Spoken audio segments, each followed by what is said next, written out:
Mabuhay, this is Bob from Love Beyond the Sea. In the recent video I had, it was about several ways to that could be objections for looking for a wife in the Philippines. I'm all about finding a wife in the Philippines because that's what I did, but there is a thought process involved, and you should know about some things so that you're settled in your mind, so you know what to do.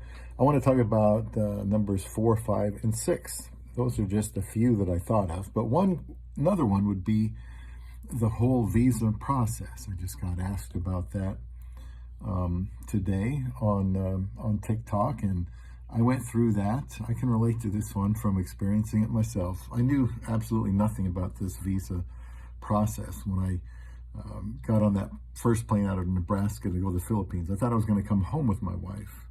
I didn't know there was this visa wait. And I knew if I could afford to do it, I would pay someone to help with it so it goes smoother without mistakes and delays and then fighting with each other over who made the mistake. And I wanted to spend time getting to know her, not just dealing with having to make corrections because there were misunderstandings. And so I remember starting off, we were arguing about the surname. What is a surname?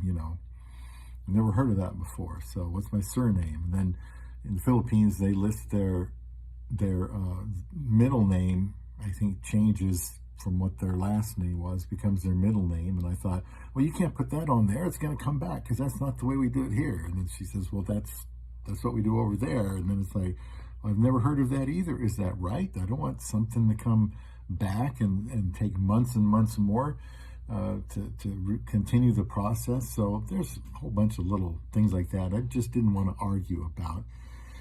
Many have done it on their own.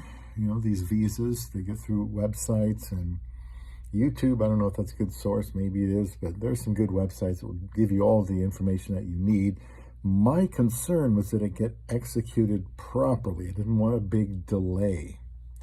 So that's one thing. Another would be how the communication is going to go.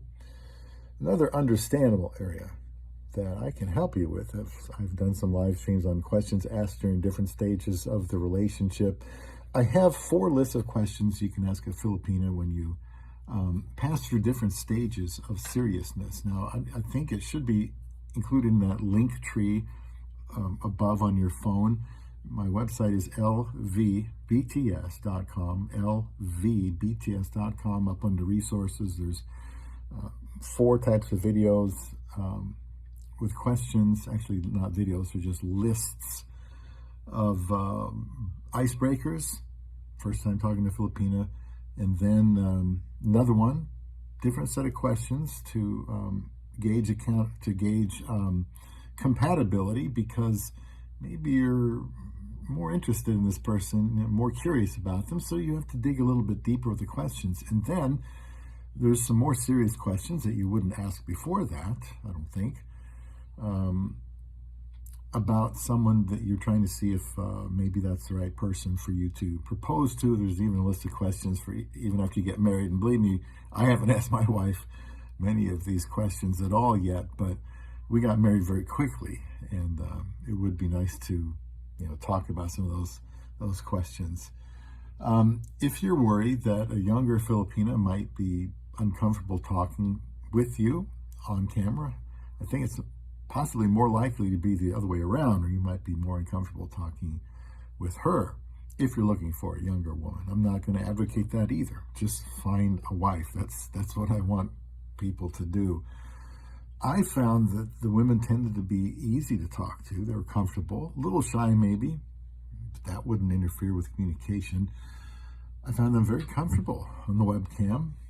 The only difficulty I had with my wife was when we texted only. And sometimes we misunderstood each other, but that didn't happen when we were talking, face to face. So the communication, can be, you'll know. I mean, my goodness, after a few conversations, you'll know if it's going to be too frustrating or not. And you'll get a wide range of abilities to speak English based on, when she learned it, how often she uses it. A lot of times they will learn English, but they just don't tend to speak English to each other. It's always the Filipino language, and then what they've learned tends to go to waste. And a third one I'll mention here is the distance. Just say it's too far to travel. The other video I mentioned, it's so far away. How would that affect communication? Well, physically and mentally, I suppose there's an aspect to just traveling. Another way to look at it is it takes a lot of time. From Nebraska to Davao City, that's 4 flights each way, so that's 8 flights total, regardless of the route. And now 26 hours minimum for the trip. That would be golden, 26 hours. But it can take 32, 33 if you have some delays. I think our last one was around 37 hours to get there and back. To get there.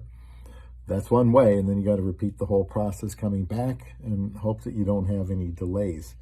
That's just a lot of time, isn't it? It kind of wears on you. It involves layovers for us. Some of them, 4, 5, 6, 7, 8 hours long. Hot airports, not always, but one time I think it was Manila or somewhere. Maybe it was Iligan, I don't know. It was hot. Not a fun to be there. And you got to know where to go. You go to the airport, you go through customs, you go through different lines. You don't know why you're going through there. You take your shoes off and your belt off and your belongings out, put them on these trays, and then maybe 5 minutes or less later, you got to do it again, and you're wondering, why in the world are we doing this? TSA can be, that can irritate you sometimes. Sitting a lot in the plane or in the airports can give you a sore back. It can be hard to sleep on those flights, even when they turn the lights off. I've been there 5 times, and this last time in April when we came back were the first 2 times I've ever slept on a flight. So that's 4, that's 8. So it took about flight 39 and 40 overall before I could learn how to sleep on that plane, but I was just so tired, couldn't help it. So as you know by now, I just took one step at a time without knowing much about the next step. We got married in 54 days. When I flew to the Philippines to marry my wife in 2015, I didn't even know what the word check-in meant. Still not sure. But you have to check in. I guess at the very least, they're expecting you. And if for whatever reason you're not there, they will announce or call your name maybe and try to find where you are.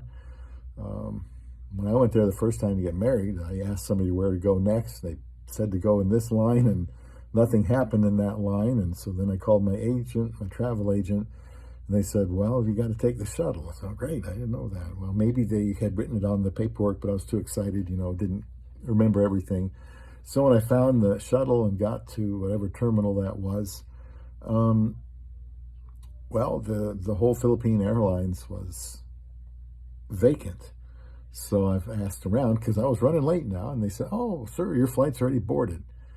Boy, that's not good. So they helped me. Filipinos helped me get on the plane. I made a phone call, and then I left some luggage on the ground. They had to run back and find that. Almost a disaster, but we got on the plane just fine. And when I saw the first little Filipina stewardess, I knew I was on my way. The plane was playing some very pleasant music as I found my seat and waited for it to take off. What an adventure. So let me know, if you've gone through some, agonizing moments, questioning your sanity about looking for a woman in another country. How did it go? Did you ever have to change your mind and you weren't going to do it and then you decided to do it? Well, stay tuned eventually for some even more things that can help threaten your resolve to marry your love beyond the sea.